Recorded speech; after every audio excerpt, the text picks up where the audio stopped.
Hi, welcome to the Get Ready with God podcast. My name is Julie Taylor and I'm your host, and I am not God. Obviously, I'm not an expert. I'm not even a scriptorian. I'm literally just a girl sitting in front of a microphone. Hoping God is real. The Get Ready with God podcast is the daily devotional podcast to help you see divinity in every day. This week, for whatever reason, has been a hard grief week for me. I always like to try to figure out grief, and the one constant of grief is that it can't be figured out and it's completely unpredictable. So it's not like a certain anniversary or date or nothing happened. I just have found myself crying every day on the way to work, thinking specifically about Simon and losing him and that experience. And I don't know why. I don't know where it's coming from, but that's where I've been. And I've seen some divinity in it hugely because a friend texted me last Sunday and just said specifically, like, I think, and she has lost a child as well. And she just kind of specifically said, hey, I think about you a lot because I think most people think you're fine and you're still like really grieving. And it just gave me permission. People are great to me and I know I'm loved and I know Simon is remembered, but there is just a hustle of life that I'm now playing at and I'm expected to play at. And sometimes I forget that, 18-ish months ago, my baby died. That's not actually that long. And it doesn't matter if it was 20 years. I'm still going to have a hard grief week every now and then. But I saw divinity show up for me. Sometimes I like to just do a little report of, or if we're looking for it every day, where has it been? And for me, a text from that friend was it. And then another friend shared with me an Instagram post where someone was telling their birth story of their stillborn baby, but they told it positively. Like, here's my birth story. And it just really, really unlocked something for me where I don't think of Simon as tragic. I just think about it differently than I think it gets talked about. And so I was able to write something and share it on Instagram, which was really healing for me. I'm always a little bit, I feel selfish when I share stuff like that on Instagram because it feels very self-indulgent for me, of like it helps me heal so much and it gives me somewhere to put it where it's received, and that's really helpful for me. But it made me think about how often the worst times are accompanied by, I don't want to say the best times, because I don't think anything about Simon's death would I consider it was the best time.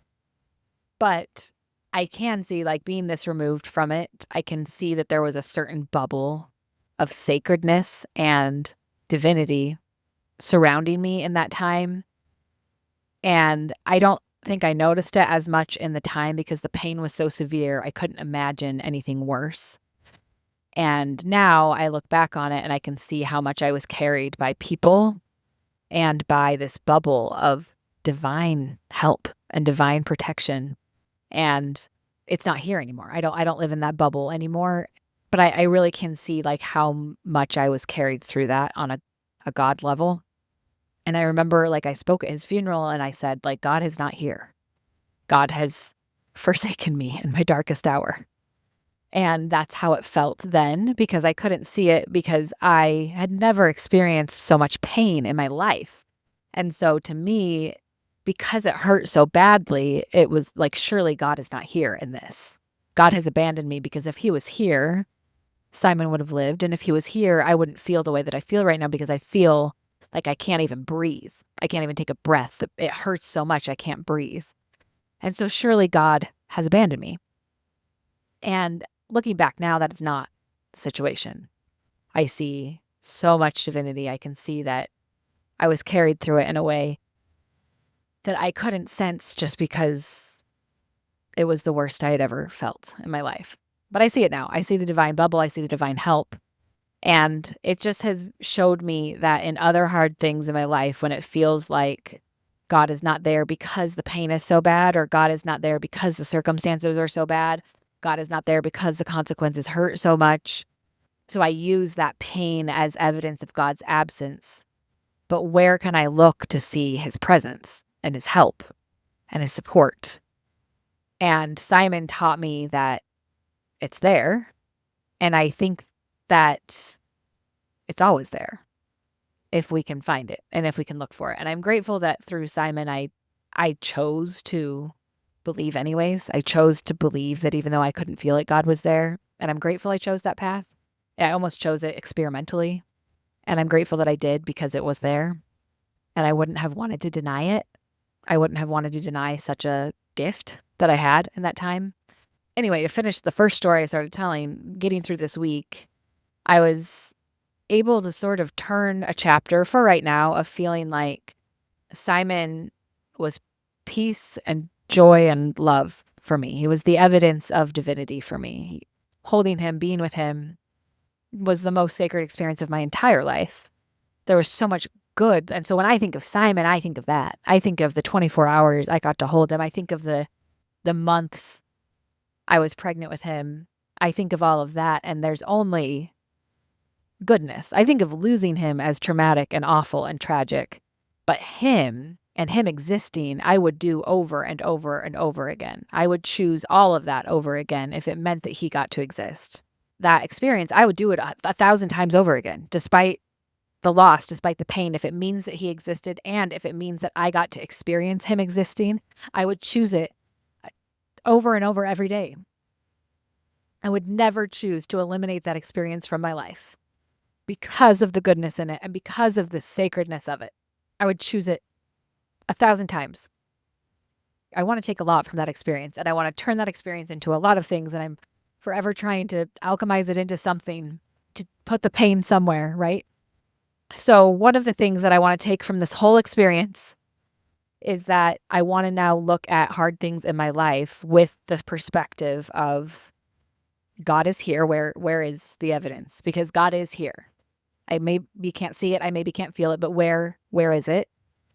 You know, I don't love a forced bright side. I don't think there is a bright side. My favorite page of my coloring book is there is no bright side. So I'm not saying like, look for the bright side, but in the future, I want to get better and more discerning at seeing the power of the divinity and the good that's in the situation.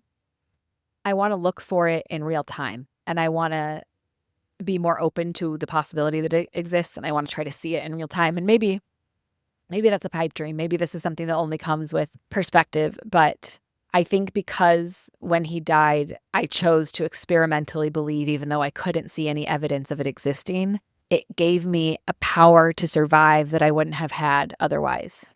And as I go through more hard things, I want to continue on that experiment of choosing to believe despite evidence to the contrary and looking for the compensatory power and help and beauty and sacredness of what I'm experiencing, because I do think that God gets louder sometimes in ways that we can't see. But when we're asked to do terrible things, when we're asked to endure awful things, I do think that God shows up.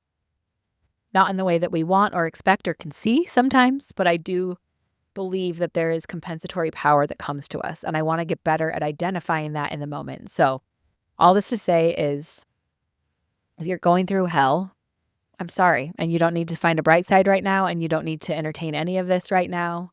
But it might be there, even if you can't see it. And I want to get better at looking for it. And that's the whole point of this podcast, right? That's when I started this experiment of find divinity in every day, because I couldn't see it and I desperately needed it. And I wanted to believe that it was there. And I want to testify to you now that it was there all along. And it always will be. If we look for it, we will find it. What a gift. Let's try again today. Let's just keep trying for one more day. We can quit and lose faith tomorrow. But for today, just for today, we're going to believe and we're going to keep trying. Love you so much. Bye.